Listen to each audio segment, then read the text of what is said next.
E nada, chamamos a vos os dous porque Jorge vén de presentar un informe no Consello da Cultura a semana pasada no que desaconsellas cambiar o fuso horario español, e Lito Prado pois foi o primeiro que en Galicia saiu propoñendo un cambio de fuso horario para Galicia, non?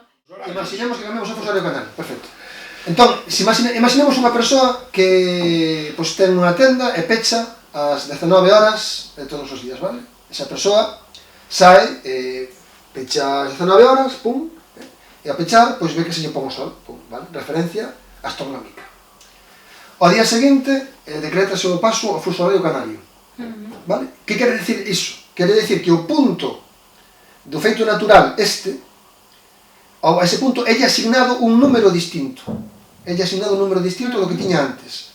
Se antes lle asignábamos un número 19, ora asignamos o número 18. A miña tese, lógicamente, é que aquí da igual o número que se lle asigne. Podíamos asignar o número 354. Vale? Que ocorre? Que a persoa esta segue tendo o seu horario ata as 19 horas. Entón, primeira consecuencia do cambio de fuso ao fuso canario, que a vida do país automáticamente quedaría desplazada unha hora cara á noite. E hai máis xente ergueita ás 6, ás 7 da tarde que ás 6 da mañán ou ás 7 da mañán. O tema é o seguinte: nós estamos aforrando entre un e un 2%. Eu quero aforrar moito máis. E eu quero ter un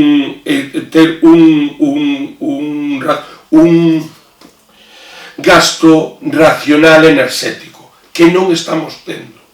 Porque eu todos eses cartos que invirto como dependentes do petróleo que somos, como non responsables e non propietarios da nosa propia enerxía, que aquí si quero, porque unha das maiores facturas que teñen os concellos é o do alumeado público e os edificios públicos, xunto coas do lixo.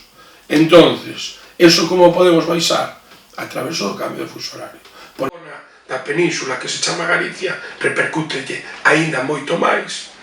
Unha terceira cousa que é a racionalización de horarios, que non ten que ver co fuso horario, que non ten que ver co horario de inverno e verao, e que está relacionado, pois, por exemplo, que se poida entrar nos colexios antes de que os adultos poidan ir a traballar, ¿sí? Ou en descansos para adecualos a horas de traballo mayoritarias. Para pechar, ti estás a favor dun cambio horario para Galicia? Claro. Ou tamén para España?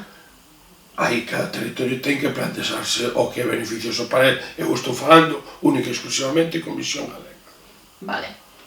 Eu defendo que Galicia non debe cambiar o seu fuso horario porque as marcas que un asigna as medidas do tempo asignando números aos seus procesos naturais non cambian eses procesos naturais.